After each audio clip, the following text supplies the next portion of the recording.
우리 군은 북한군의 동향을 면밀히 주시하고 있습니다. 우크라이나 현지 상황에 대한 것은 해당 기관에 문의해 주시기 바랍니다. 합참은 북한 지역의 북한군 동향을 추적하고 있습니다. 기존 입장과 동일하고요. 아까 제가 말씀드렸듯이 저희가 공개할 수 있는 정보는 거기까지입니다. 네, 북한군의 러시아 추가 파병과 관련해서는 오전에 우리 관계기관에서 북한군 러시아 추가 파병 동향을 이미 밝힌 것으로 알고 있습니다. 외교부로서도 우려를 가지고 주요국 및 국내 유관기관과 긴밀한 정보 공유를 하면서 관련 동향을 주시해오고 있습니다.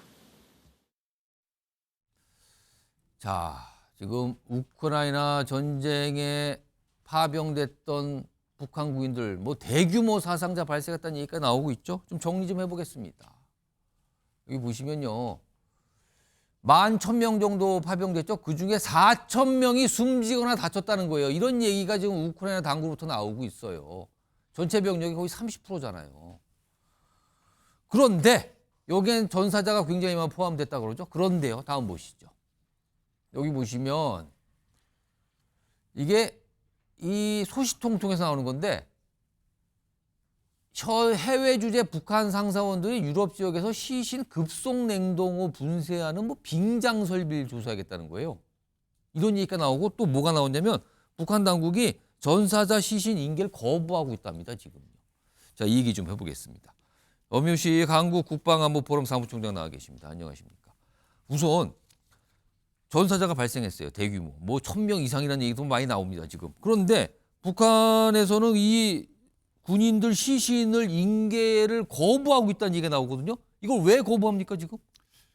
정상적인 병력 수백 명 또는 뭐 예. 천여 명을 북한에서 쿠르스크로 갈 때에도 굉장히 장시간 동안 갔지 않습니까? 예. 그러니까 기본적으로 뭐 부상을 당했건 또는 사망한 시신이건 이것을 쿠르스크에서 북한까지 일단 이송하는 방법이 굉장히 제한이 됩니다. 그러니까 뭐 수송 방법도 굉장히 어려울 뿐 아니라 예. 또 시신이라는 것이 그냥 보통 물건 옮기는 것도 다르지 않습니까? 그렇죠. 그래서 기본적으로 그런 수송 자체에 어려움이 있고 음. 그리고 그 시신을 북한으로 보냈을 때 그 시신이 북한 내부 정세에 어떤 영향을 미칠지 따져보면 당연히 북한으로서는 굉장히 부담스러운 거죠. 예. 그러다 보니까 지금은 거부하는 형태, 인수를 안 하는 형태로 결과가 나타나고 있습니다.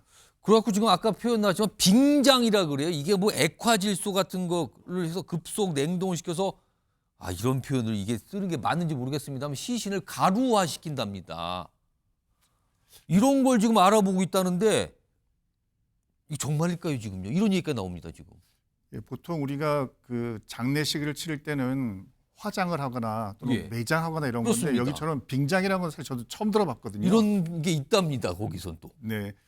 근데 이제 시신이 특히 쿠르스크 지역에서 전투를 할 때 시신들의 그 상태가 굉장히 참혹하다고 합니다. 전쟁터에서 전사입니다. 네. 그리고 예전처럼 소총을 맞고 사망한 것이 아니라 대부분이 드론에 의해서 직접적으로 몸이 타격을 받으니까 시신의 상당 부분이 그냥 소실되는 그런 형태로 사망자들이 그 시신이 남기 때문에 그것에 대해서 처리 방법은 굉장히 아마 고민을 많이 했을 거고 울며 겨자 먹기로 지금 그처럼 어떻게 보면 약간 좀 참혹하지 않습니까? 너무 그것을 참혹한데요. 가려서 이거 없앤다는 생각을 거예요. 해보니까 너무 참혹한데요 지금요. 네. 아니 근데 진짜 시신 인계를 거부한다. 근데 보통 상식적이라면 많은 나라들이 전쟁을 벌였을 때 사상자가 발생하면 그 시신을 잘 모셔서 가족들에게 보내주고 장례치르 이게 보통인데 그걸 안 하겠다는 거잖아요. 네. 근데 만약에 이런 사실이 북한 내부에도 알려질 거 아닙니까? 그럼 내부가 동요하고 가족도 동요하지 않겠습니까 이게?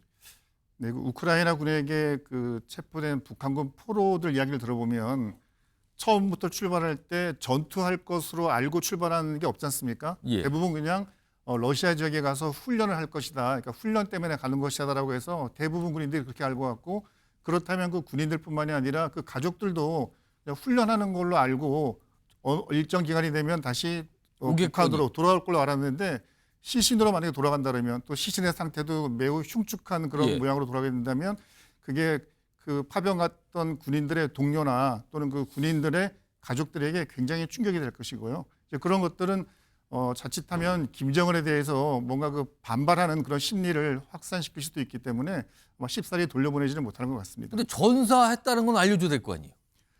그래서 일부 언론에 보면은 그 전사증을 주는 그런 형태 그리고 그냥 그거에 합당한 전사했기 때문에 뭐 북한 당국이 그 전사자들 가족들에게 일정한 뭐 혜택을 부여하는 정도만 하고 그냥 조국을 위해서 타국에서 뭐 훌륭히 싸워다 전사했다 정도로 해서 예. 그냥 넘어가고자 하는 그런 의도가 있는 것 같습니다. 부인을 보내놓고 이렇게 뭐랄까요? 이렇게 지금 상황을 정리를 하는 건지 모르겠습니다. 아무튼 사상자가 굉장히 많이 발생했어요. 그렇다 보니까 이미 또 두 번째 파병을 했다는 얘기까지 나와요. 화면으로 보겠습니다. 2월 첫 주부터 크루스크 전선에 재투입, 일부 추가 파병된 것으로 보인다가 이제 국가정보원의 파악이에요. 그리고 복수의 소식통에 따르면 1월에서 1월 사이에 1,000명, 최대 3,000명이 추가 파병됐다는 얘기가 나오고 있거든요. 근데 지금 트럼프 대통령하고 푸틴 러시아 대통령 사이에 지금 전쟁 끝내는 협상 진행 중인데 이게 얘기가 나왔었는데 지금 추가 파병은 어떻게 봐야 되는 겁니까? 이런 상황에서. 예, 그 미국과 러시아 간의 러시아 우크라이나 전쟁을 끝내기 위한 휴전을 위한 여러 가지 조치들이 예. 진행되고 있는데요. 보통 우리도 6.25 전쟁 당시에 휴전을 앞두고 양측의 전쟁이 되게 치열했거든요. 왜냐하면 곧 전쟁이 끝날 거기 때문에 끝나기 이전에 뭔가 조금이라도 땅을 또 뺐던가 아니면 전황상 유리한 거점을 찾아야지. 협상에 유리한 상황을 만들기 위해서. 그렇습니다. 그래서 북한 입장에서는 그러고 그동안 11,000명이라는 병력을 보내서 전투에 참가했는데 전쟁이 휴전으로 돌입했을 때 예. 그보다가 더 많은 인원이 들어간 최소한 11,000명과는 같거나 많은 인원이 들어가야지 예. 북한이 러시아에게 당당히 전쟁이 끝난 다음에 여러 가지 요구를 할 수 있지 않겠습니까? 예. 아마 그런 측면에서 북한은 최소한 11,000명 이상의 병력을 쿠르스크 지역에 지속적으로 유지시키려고 할 것입니다. 그렇다면 지금까지 2차 파병, 두 번째 파병가 있다고 얘기가 나오는데 그럼 세 번째 파병도 대규모로 또 갈 가능성이 있다 이 얘기입니까? 그러면요? 뭐 충분히 가능합니다. 애초에 11,000여 명이 가서 지금 그 전사 및 부상병이 약 3,4천 명 되고 2차 파병이 대략 그 정도 수준으로 됐다고 하니까요. 예. 휴전을 앞둔 전투가 치열해지게 되면 또 많은 부상자 또는 전사자가 발생할 수 있고 그럼 그만한 숫자의 인원을 북한으로서는 그동안 이미 파병한 게 있기 때문에 그만한 숫자를 계속 쿠르스크 지역에 투입을 해서 북한군이 러시아군을 위해서 얼마나 많이 기여했는가를 아마 가시적으로 보여주기 위해서라도 그런 파병은 지속적으로 이루어질 것으로 예상이 됩니다. 지금 시간이 한 40여 초 남았는데요. 근데 사상자 4,000명, 11,000명 중에서 사상자가 4,000명. 이거 너무 많은 거 아닙니까? 사상자가요? 기본적으로 전투가 북한군에게는 절대적으로 불리하거든요. 왜냐하면 보통 우리가 뭐 홈그라운드 이점 그런 걸 따지는데 예. 우크라이나군에서는 자기들이 익숙한 지형에서 자기들이 그 잘 다루는 드론 같은 신무기를 이용해서 그리고 이미 3년 가까이 전투를 왔으니까 얼마나 실전 경험이 많겠습니까? 이미 여기는 잘 훈련받은 프로팀인데 예. 한국 같은 경우는 아마추어 팀 같은 전투 부대거든요. 예. 당연히 북한군이 많은 피해가 날 수밖에 없습니다. 그렇다면 추가 파병이 있으면 또 그만큼 사상자가 많이 늘어날 수밖에 없다. 이 상황이 뻔해 보이는 거군요, 지금. 상황이 이렇게 가고 있습니다.